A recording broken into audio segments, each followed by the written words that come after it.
Tudo da Canção Nova em um só lugar. Canção Nova Play.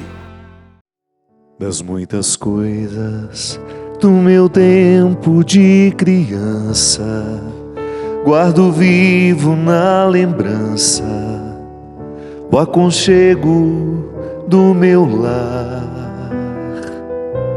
No fim da tarde, quando tudo se aquietava, a família se ajuntava lá no alpendre a conversar.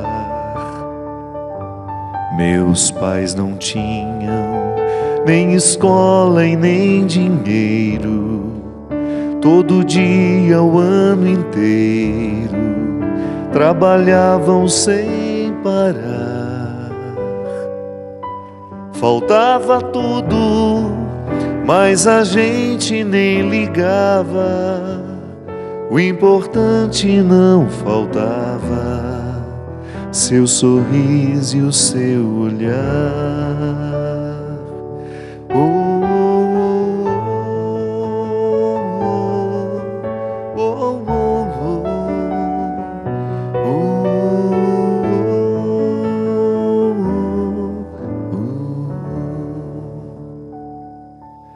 Eu tantas vezes vi o meu pai chegar cansado, mas aquilo era sagrado. Um por um ele afagava e perguntava: quem fizer estripulia? E mamãe nos defendia. Tudo aos poucos se ajeitava. O sol se punha, a viola alguém trazia. Todo mundo então queria ver papai cantar com a gente. Desafinado, meio rouco e voz cansada, ele cantava 1000 toadas, seu olhar no sol poente. Oh, oh, oh, oh, oh, oh, oh.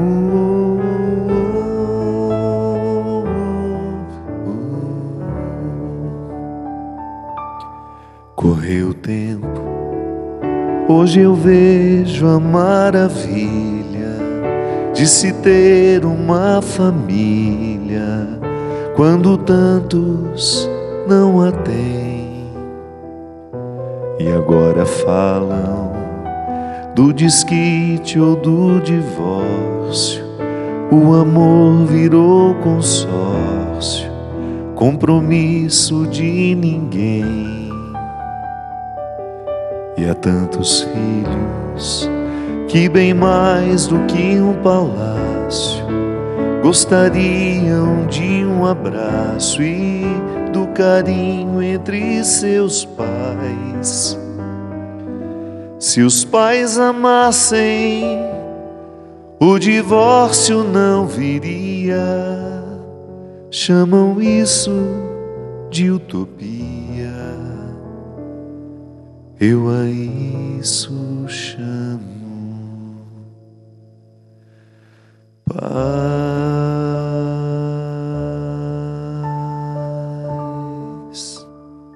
Muito boa noite, é com muita alegria que nós começamos mais um programa Direção Espiritual. Obrigado pela oportunidade de estar com você, de estar com a sua família. Durante muito tempo nós acreditamos que o divórcio era uma realidade que se estabelecia entre marido e mulher. Já vimos muitas pessoas se divorciarem.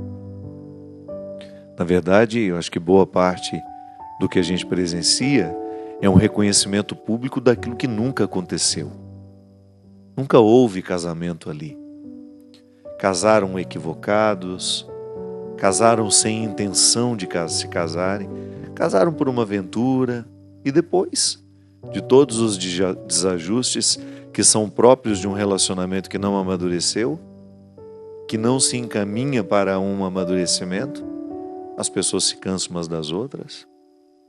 Durante muito tempo nós acreditamos que o divórcio era apenas essa manifestação pública de que os casais não deram conta, fracassaram, não levaram adiante o projeto de fidelidade que se prometeram. Mas com o tempo a gente vem percebendo que o divórcio, ele acontece em todos os níveis de relação dentro de uma casa. É possível que eu me divorcie dos meus filhos?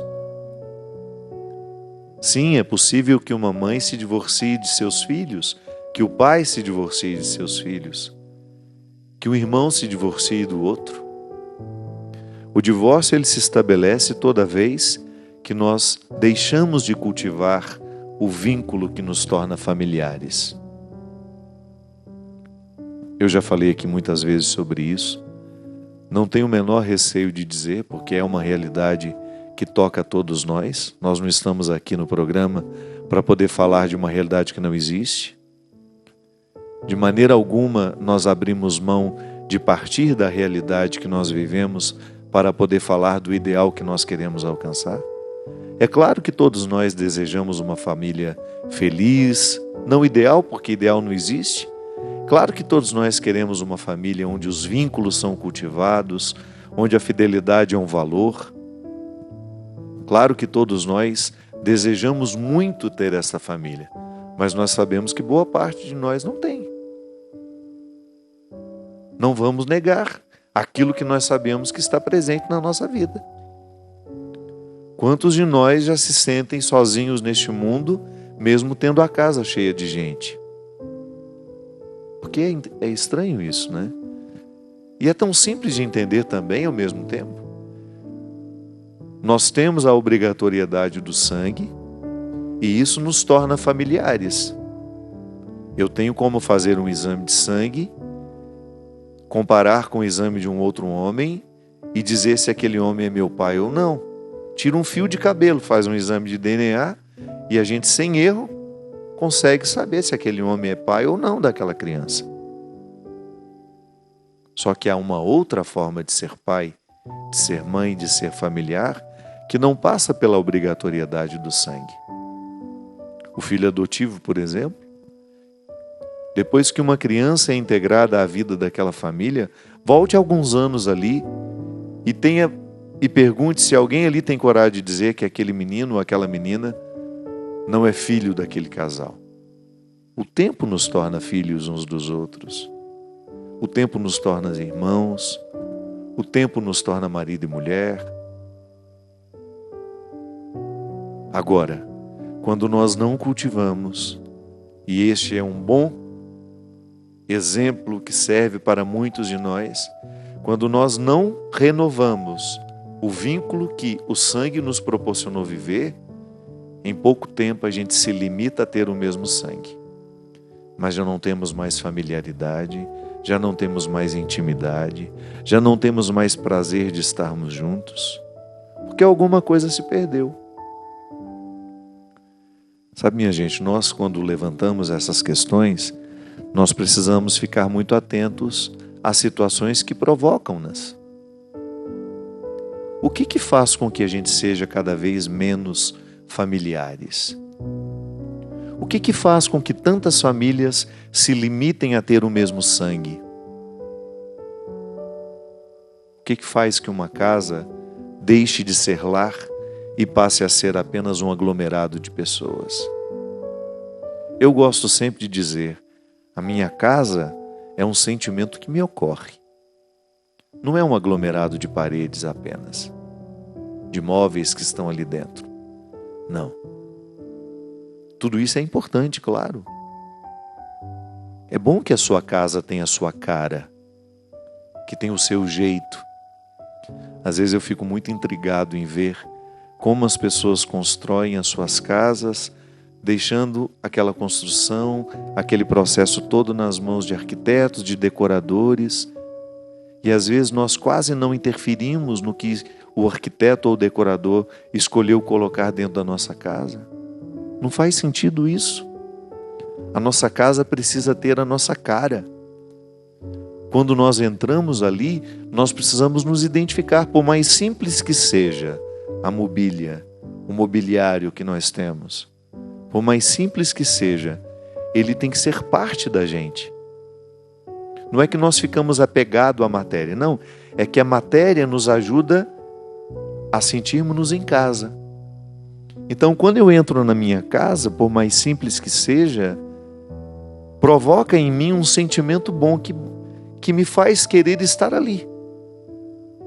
Tá, tudo bem. Essa é a dimensão material. Mas pode ter certeza que este querer estar ali não é apenas, não se limita a um querer apenas pela matéria. O sentimento que nos ocorre é que naquele lugar existem pessoas que dão significado à nossa vida. E isso não é o sangue que nos dá, não é o sangue que obriga. Vínculo, volto a dizer, podemos até partir de uma obrigatoriedade. Mas se nós não cultivamos o respeito, a relação de admiração, de carinho, de fidelidade, nós nunca vamos nos sentir encorajados a dar o passo depois da obrigatoriedade do sangue, que é a escolha. Tá bom, eu sou obrigado a reconhecer a minha paternidade. E às vezes acontece muito isso. Filhos que ficam numa luta no tribunal para que seus pais biológicos reconheçam a paternidade. E alguns até conseguem. No documento estão ali, entrarão na herança. Mas se o pai não escolhe aquela paternidade, o vínculo não se estabelece. Então a escolha será sempre um detalhe que vem depois da obrigatoriedade. Da mesma forma como eu continuo escolhendo ser irmão. Se por motivos de decepção, de acontecimentos que às vezes escapam do nosso controle, cria-se uma indisposição entre mim e meu irmão, se eu deixar de escolher reconhecê-lo como meu irmão, em pouco tempo ele se torna apenas um conhecido, um parente, como costumamos dizer. Da mesma forma como nós também temos amigos que nós trazemos para a nossa vida, esses amigos não estão vinculados a nós pela obrigatoriedade do sangue.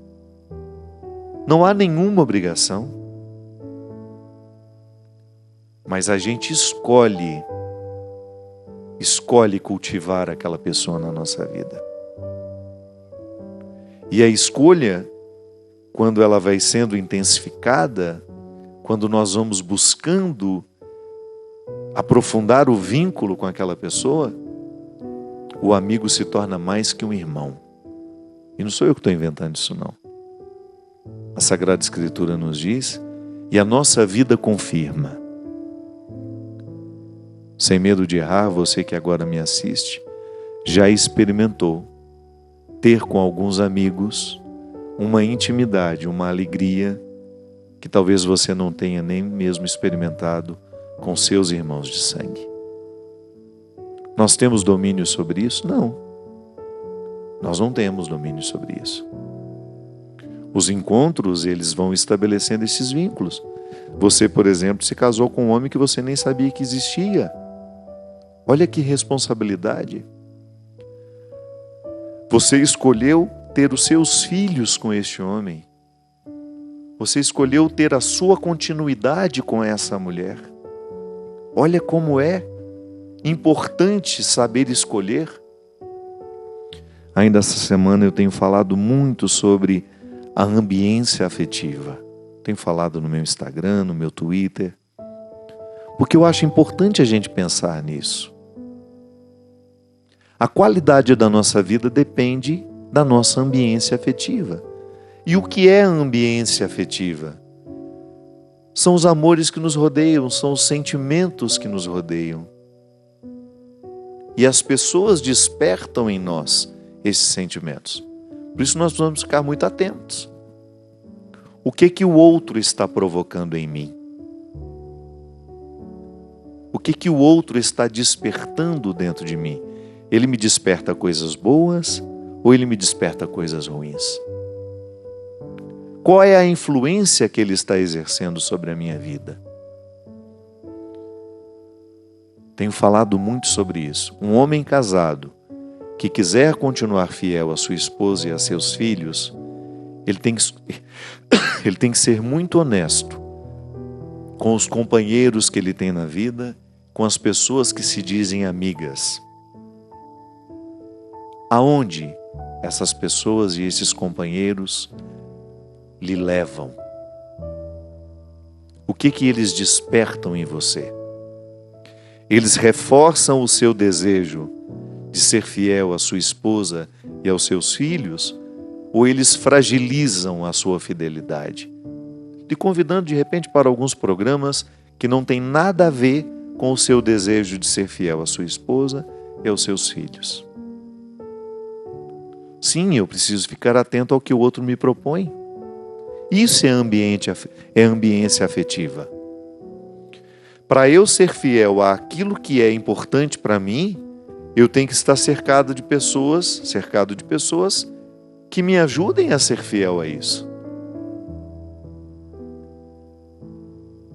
O outro acaba exercendo uma influência muito maior do que nós imaginamos. E isso é familiaridade.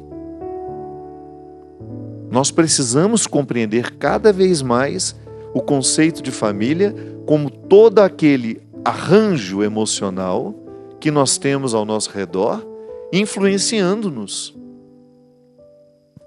E eu sei que também você, em algum momento da sua vida, chegou à triste conclusão de que a influência que você estava recebendo dentro da sua casa não era boa. Às vezes nós temos uma forma muito estranha de tratar as pessoas que são mais próximas de nós, desmotivando-as, acentuando excessivamente os defeitos delas. Você já deve ter sentido isso? Você já deve ter sofrido isso? O quanto o contexto familiar, quando ele não é saudável, ele pode sufocar as nossas possibilidades. Eu que venho de um lar que enfrentou muito o problema do alcoolismo, eu sei dizer o quanto o alcoolismo fez mal à minha casa.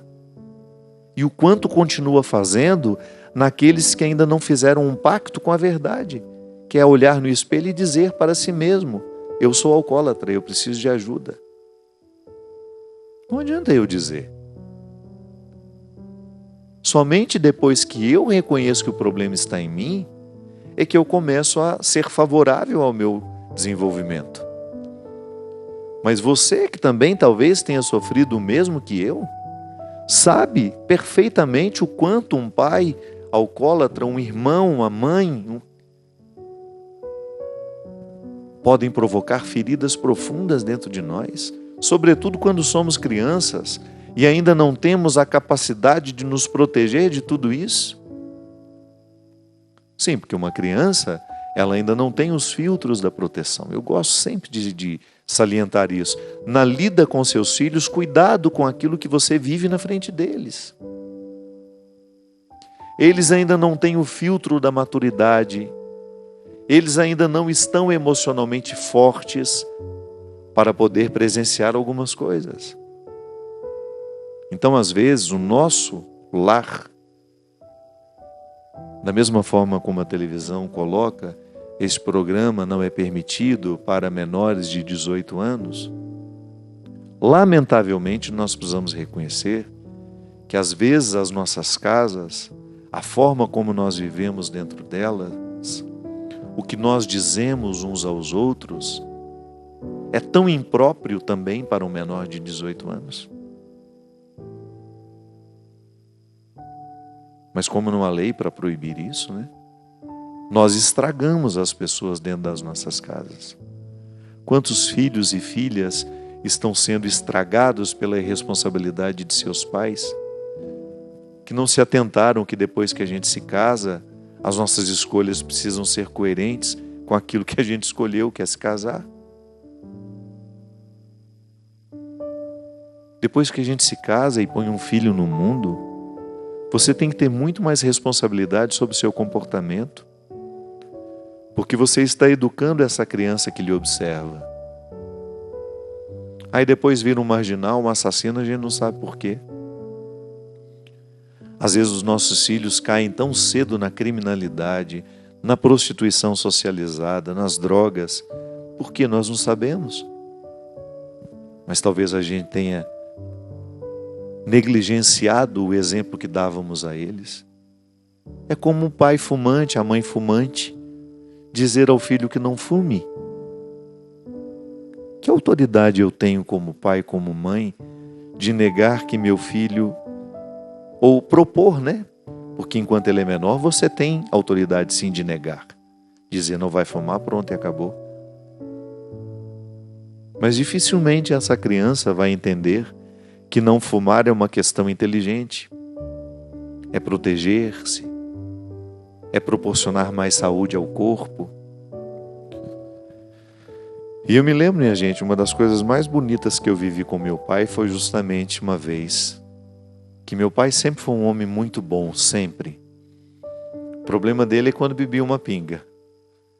Virava outra pessoa. Num primeiro momento muito mais amoroso. O meu pai, quando ele estava alcoolizado, a primeira fase do álcool nele era deixá-lo à flor da pele. Então ele abraçava a gente, ele beijava a gente, coisa que ele não fazia quando estava sóbrio. Meu pai era muito sério, muito silencioso. E às vezes as demonstrações de amor que eu tinha do meu pai e as falas mais eloquentes dele era quando ele estava alcoolizado. Mas a segunda fase do alcoolismo do meu pai era sempre um tom agressivo que vinha. As 2 primeiras horas ele ficava carinhoso, depois ele ficava agressivo. E a minha mãe muitas vezes sofreu com essa agressividade. Então, eu me lembro que numa segunda-feira, depois, porque o fim de semana era sempre muito difícil para nós. E de maneira especial para mim, que eu era o caçula, né? Os meus irmãos saíam, as minhas irmãs saíam, ia passear. Ficava eu e minha mãe. Acho que é por isso que eu e minha mãe temos uma ligação tão bonita, tão delicada, de tanta cumplicidade. Porque eu via o sofrimento dela. E eu ali, um menino de 5, 6 anos, já ajudando, de alguma forma, a segurar aquela mulher. E eu me lembro que numa segunda-feira, depois daquele final de semana terrível que a gente teve, eu tremendo, com muito medo, eu me aproximei dele e perguntei se ele me amava. E ele imediatamente ficou engasgado, disse que sim. E eu falei para ele, se pelo amor que ele tinha por mim, ele era capaz de parar de beber. Ele não me respondeu. Ele chorou. E eu me lembro que a partir daquela conversa, o meu pai começou a colocar, acho que na pauta da vida dele, a possibilidade de pensar nos outros no momento em que ele servia o primeiro cálice de cachaça. Ele entrou no AA, que aliás é um grupo que eu reforço sempre a importância dele na nossa sociedade, que é o grupo dos Alcoólicos Anônimos, que é uma ajuda psicoterapeuta maravilhosa, de testemunho, de irmão que vai em busca do outro. Eu me lembro que os companheiros de AA do meu pai eram completamente diferentes dos companheiros de bebedeira. Eles chegavam lá em casa para resgatar o meu pai, ao passo que os outros chegavam para trazer a destruição. Para os convites que fragilizavam o meu pai como homem. Claro que meu pai era livre para escolher qual dos 2 grupos ele queria acolher. Mas quando a fragilidade e o vício está estabelecido dentro de uma pessoa, é claro que ela vai reagir àquele que propõe o alimento do vício. Mas à medida que os companheiros de AA, e a gente se sentia tão aliviado quando eu, pelo menos, o que salvou meu pai foi o Sebastião, marido da tia Ló, a mesma mulher que me salvou. Eu me lembro direitinho do Tião descendo a rua, indo lá em casa, incentivando meu pai a ir participar das reuniões. Meu pai, num primeiro momento, reticente, não gostando muito da história, mas muito educado. Meu pai sempre foi um homem muito polido, muito educado. Não, eu vou sim, vou participar um dia. E adiou muitas vezes essa primeira participação dele. Mas um dia o Tião venceu os amigos da bebedeira. E meu pai venceu o álcool. E naturalmente transformou as influências dentro da nossa casa. Então, às vezes, é uma pessoa com a sua atitude que destrói a ambiência afetiva da família. Quantos filhos perdidos nas drogas retiram os sossegos dos pais? Minha gente, eu já vi muito pela minha vida pais que perderam completamente a alegria de viver por causa do vício dos filhos.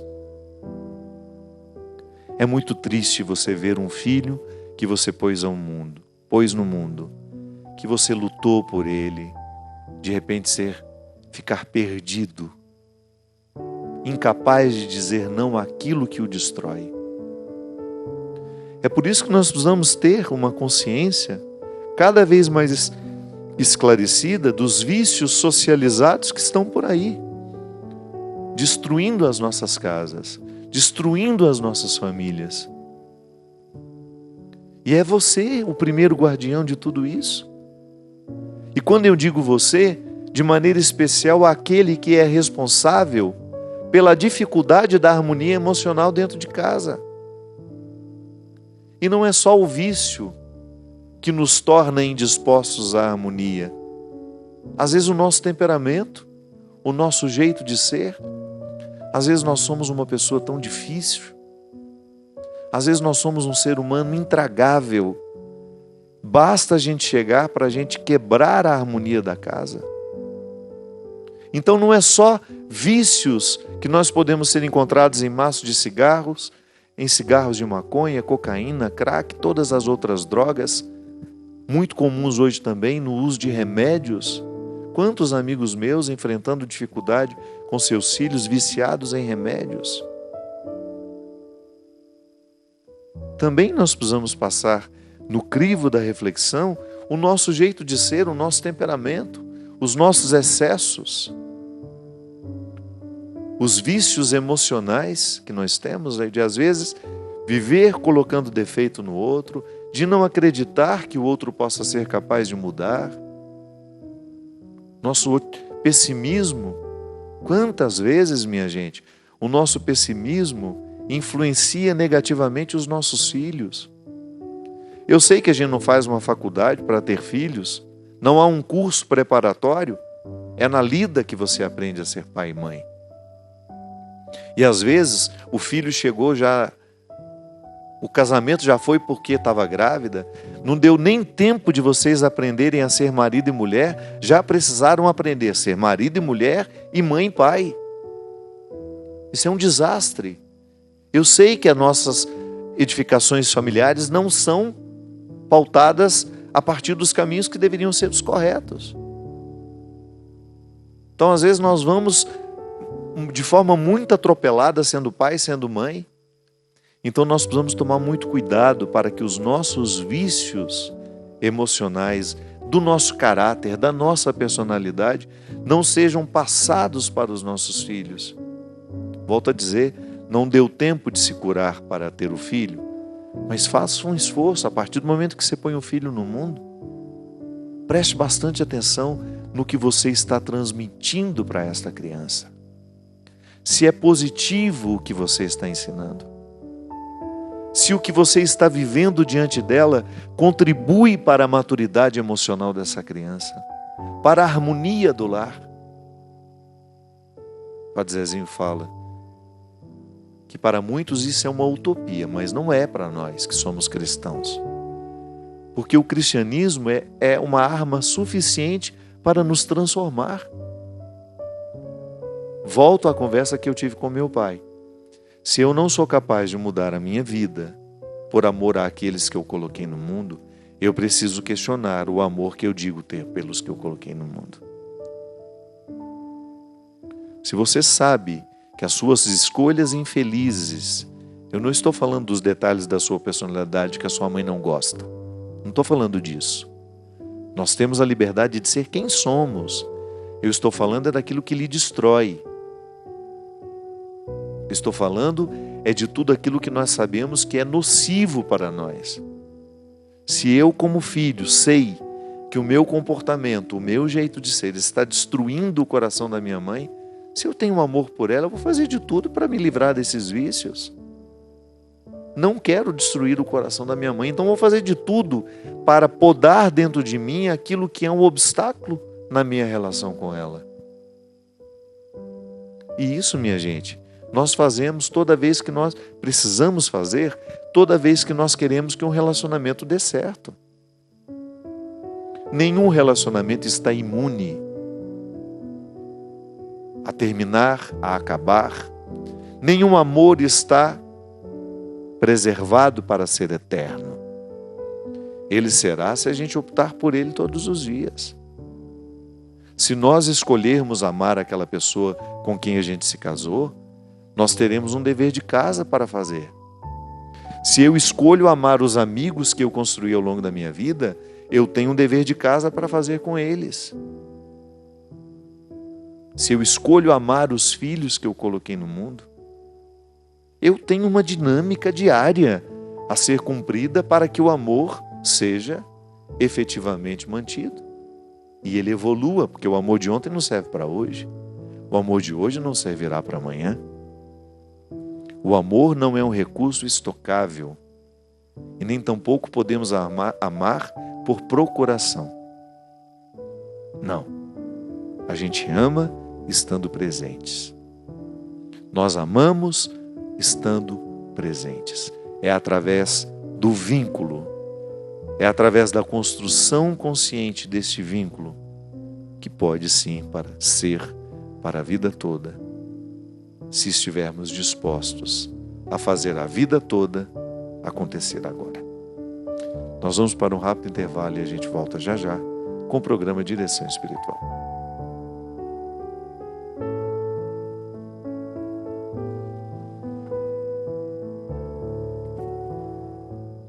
Estamos de volta com o programa Direção Espiritual. Muito obrigado pela sua companhia. Obrigado pela divulgação que você faz. Lembrando que o Sistema Canção Nova de Comunicação é um veículo católico cristão que não tem nenhum patrocinador. Nós vivemos, esta grande rede funciona a partir da colaboração de todos os que acreditam no que aqui acontece. Eu sempre digo, minha gente, que a Canção Nova é feita de pessoas que têm defeitos igual a gente. Todos nós aqui temos defeitos, a comunidade está cheia de defeitos, mas tem uma coisa que aqui a gente percebe que nunca deixa de ser nem de acontecer, é Deus comandando tudo isso daqui. E é por isso que a gente fica muito feliz. Eu tenho um enorme prazer de estar aqui, de fazer parte dessa história, não com a frequência que eu gostaria, tenho uma vida que às vezes não me permite estar aqui sempre, mas para mim é uma alegria muito grande poder me unir à Canção Nova e fazer este bem imenso através do sistema que evangeliza 24 horas. Você que é sócio colaborador, você que ainda não é, se quiser nos ajudar, se quiser ajudar a Canção Nova com a quantia que você puder. Aqui nada deixa de ser usado para a evangelização. E nós temos aqui também a editora, temos os produtos de evangelização.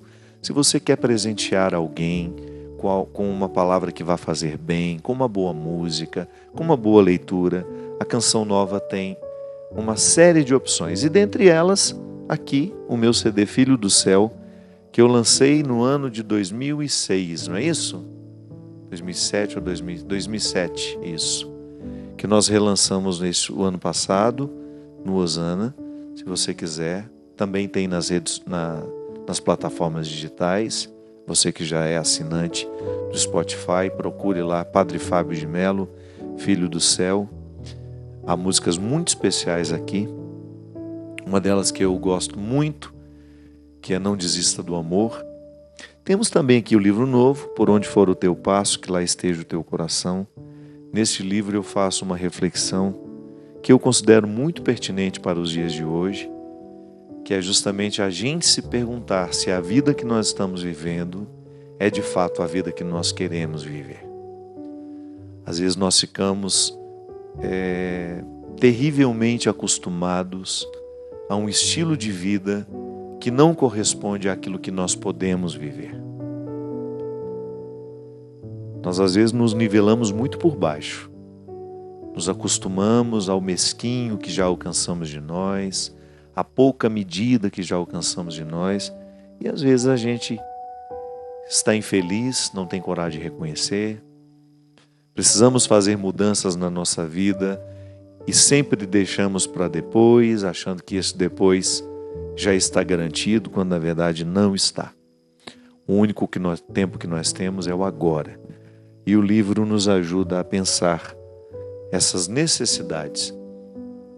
Ou melhor, nos faz pensar a necessidade de ficar atentos àquilo que nós estamos vivendo e honestamente responder se onde nós estamos é onde nos pediu que estivéssemos o coração.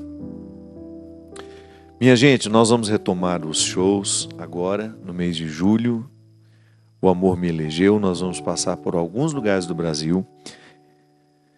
Quero dizer que já estou me aposentando com o trabalho da música. Tudo indica que esse será o meu último ano fazendo esse trabalho que eu faço de evangelização pela música. Tenho refletido muito, pedido muito a Deus que me ajude a decidir isso, mas estou muito certo de que o meu tempo com a música já deu. Pretendo ficar noutras frentes de evangelização, mas vamos trabalhar enquanto temos os compromissos marcados, né? Se Deus quiser, no dia 21 de julho, agora, nós estaremos em São Paulo, no Credicar Hall. Você que é de São Paulo capital, você que é da Redondeza, dia 21 de julho, a partir das 19 horas, nós temos o show O Amor Me Elegeu, no Credicar Hall. É no domingo, né? Dia 21 é domingo. Depois nós teremos a alegria de estar no Aleluia, em Fortaleza.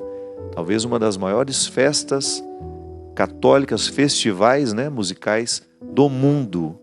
Fortaleza, a comunidade Shalom, que há tantos anos proporciona esta diversão tão saudável.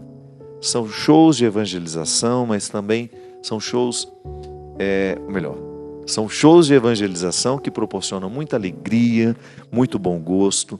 O Festival Aleluia cresce a cada ano. O ano passado tinha uma média de 300 mil pessoas por noite. Então você que é aí de Fortaleza, você que é cearense, que tem a oportunidade de ir para o Aleluia, procure saber a programação através dos sites da comunidade Shalom. E eu estarei no dia 26. O meu show vai ser às 22 horas. Então, dia 26 de julho, às 22 horas, a minha presença confirmada no Aleluia.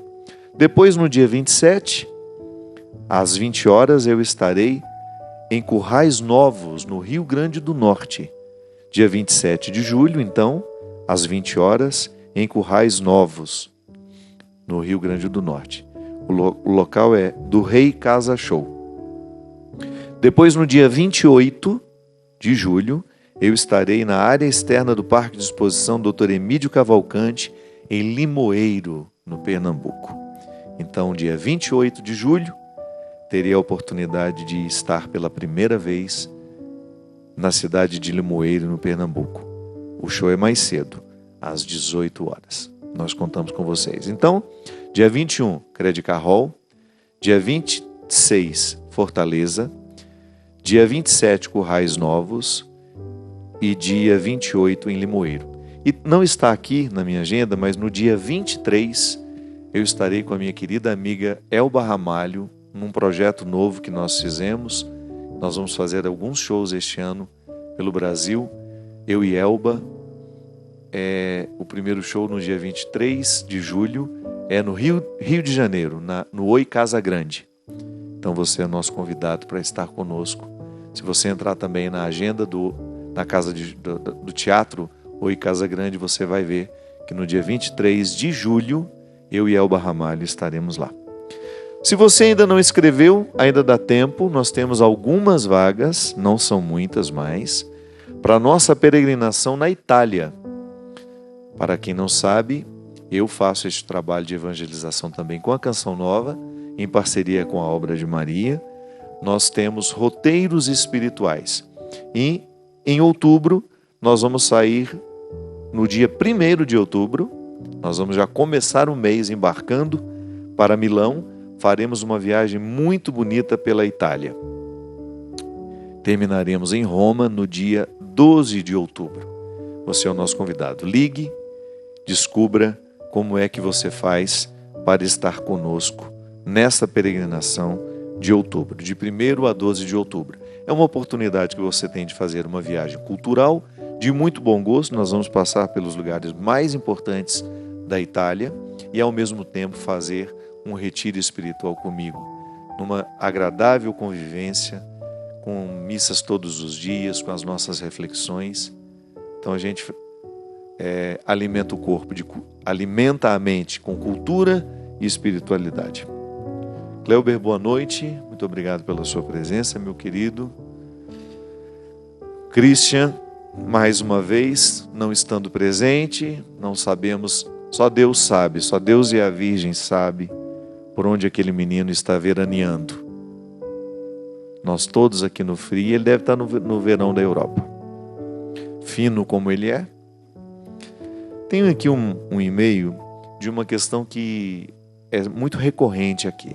Muitas pessoas pedindo uma reflexão sobre isso. Padre Fábio, eu tenho 40 anos, uma filha de 7 anos que mora comigo, e eu estou num relacionamento com uma moça que tem apenas 20 anos.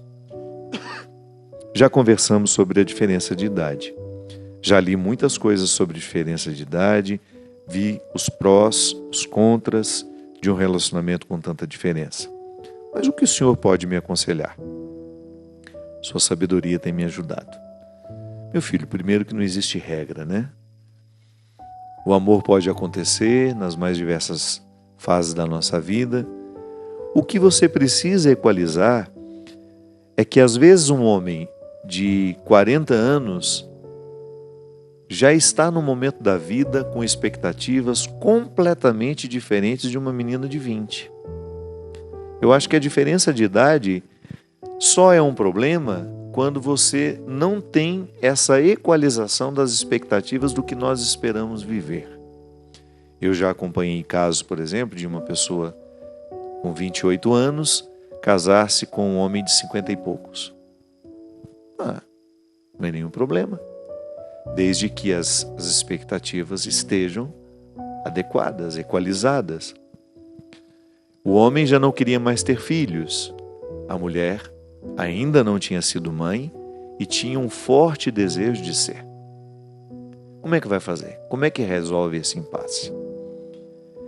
E o que você precisa também ter maturidade para entender é que o tempo às vezes pode ir causando ainda mais abismos entre você e a pessoa. O amor, para acontecer, ele precisa de pontes. Nós precisamos ter situações em comum, né? É isso que faz uma família se manter unida, quando nós temos interesses em comum. É muito difícil você manter um relacionamento com uma pessoa que já não quer a mesma coisa que você. Nós anteriormente falávamos, né, que quando o homem casado começa a ter amizades que o retiram de seu núcleo de um homem casado, o casamento pode ir por água abaixo por causa das influências das pessoas. Sim, porque se de repente, naquele momento da vida, você começa a ter expectativas muito diferentes da sua esposa, vai ser difícil manter o vínculo com ela. A mesma coisa o contrário. Se você, como mulher, aos 50 e poucos anos de idade, começa a sair com as menininhas de 20, e o seu marido não entra no grupo, não entra na história, daqui a pouco você pode desenvolver interesse por uma outra pessoa e você começa a abrir portas para ter situações que de repente você não tenha como depois controlar. O que faz com que os relacionamentos durem é justamente quando eles começam a construir questões em comum. Por exemplo, um casal que já está há 20 anos juntos e ainda não tem filhos. Vai chegando um momento em que eles deixam, claro, não estou dizendo que é uma regra, estou dizendo que pode acontecer, de porque não tem filhos, acabam que cada um vai por um lado, vai procurar contentamento em algumas situações, o outro. Se os projetos não estão juntos, e às vezes um filho é uma boa forma de coincidir os projetos, ou de fazer com que pelo menos eles se encontrem nesses projetos, vai ficando muito difícil o relacionamento. Nós falávamos que o relacionamento só é possível, só é durável, e todos eles, minha gente, não estou falando apenas do relacionamento entre marido e mulher. Todos eles. Relacionamento de amizade, a filiação, a fraternidade. Os relacionamentos só duram quando nós escolhemos a duração. Quando nós, por livre e espontânea vontade, escolhemos continuar com aquela pessoa, construindo o vínculo. Nós falávamos, que o vínculo ele não está garantido. Ninguém está garantido nessa vida. Nós casamos e somos muito apaixonados um pelo outro. Isso pode mudar da noite para o dia. Basta que a gente se descuide. Porque o alimento do amor é justamente a vida cotidiana. Eu acompanhei uma separação de um casal de amigos que era muito improvável a separação. Porque eles se davam tão bem, eram tão bonitos, tão jovens. E como não tiveram filhos, ele começou a trabalhar demais, a voltar muito tarde para casa. Ela começou a ter o hábito de sair com as amigas, porque ele nunca estava em casa. E de repente, sem que eles tivessem percebido, o vínculo foi sendo fragilizado. E como é difícil, depois que fragiliza, depois que se distancia, querer reatar. Então, às vezes, o nosso estilo de vida, ele traz justamente aquilo que nós queríamos que fosse mantido. E o casal se separou. Porque mais cedo ou mais tarde, fica insustentável. Não há mais encontro. Não há mais cumplicidade. Eles deixam de estar presentes um na vida do outro. Por quê? São projetos muito diferentes. O outro só trabalha, quando chega em casa já está muito cansado, final de semana continua trabalhando. A mulher já saindo com as amigas do tempo de solteira ou que já estavam separadas. Em pouco tempo os interesses vão sendo modificados, minha gente. E depois é aquele sofrimento, porque você reconhece o amor que você tem pelo outro, mas já não é mais um amor de marido e mulher. Transformou-se numa outra coisa. E marido e mulher precisam manter esse amor que fez com que eles construíssem uma família. Mas não é mágica, é dia a dia. Um cuidando para estar bem, O outro correspondendo a esse cuidado. Sim, quanto mais tempo você conseguir ser bonita, lute para ser. Vai chegar um momento que não vai ter muito recurso. Você também. Às vezes um homem se casa, a barriguinha vai crescendo, ele vai ficando relaxado. Em pouco tempo... Os câmeras estão tudo passando a mão na barriga aqui. Em pouco tempo... Claro, é bom que o marido continue atraente para a sua esposa. Faça lá o seu trabalho com o seu corpo, com a sua saúde. É uma forma de você continuar dizendo para ela, olha, eu me cuido para você. E a mulher a mesma coisa. Retomar o romantismo que às vezes vai ficando deixado de lado. O romantismo acende o coração, minha gente. pequenos gestos no dia a dia, na relação, um bilhetinho que você deixa. Mulher é tão sensível para isso, homem também é muito sensível para isso, para essas pequenas manifestações de afeto que vão construindo. Enfim, não há fórmula mágica, não há nenhuma fórmula que nós podemos dizer que funciona, é assim, assado. Não. Cada um, na lida dos seus amores, na lida com os seus amores, com os seus vínculos, vai descobrindo aos poucos como fazer para que esse vínculo seja duradouro. E eu desejo do fundo do meu coração que você acerte o passo. Que você seja capaz de perceber se você não está colocando o seu casamento em risco com aquelas amizades, com aquelas escolhas. Seja honesto. Olhe para a família que você construiu.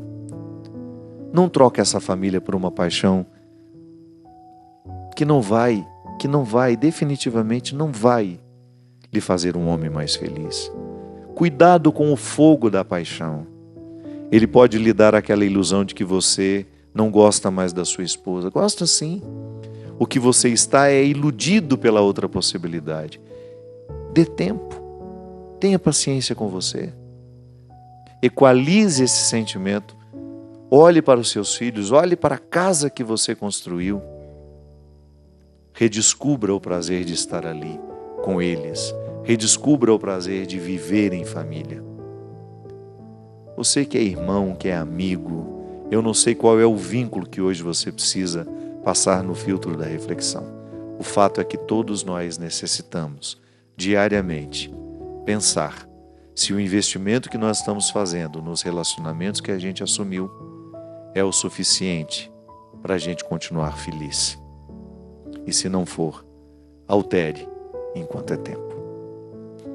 Que o Deus Todo-Poderoso derrame sobre nós o entendimento, a lucidez, para alterar na nossa vida tudo aquilo que precisa ser modificado.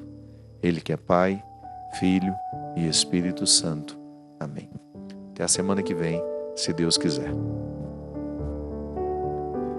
Eu tantas vezes vi o meu pai chegar cansado, mas aquilo era sagrado. Um por um ele afagava e perguntava: quem fizeres tripulia? E mamãe nos defendia.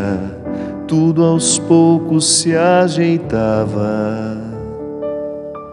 O sol se punha, a viola alguém trazia. Todo mundo então queria ver papai cantar com a gente. Desafinado, meio rouco e voz cansada, ele cantava 1000 toadas, seu olhar e o sol poente. Tudo da Canção Nova em um só lugar. Canção Nova Play.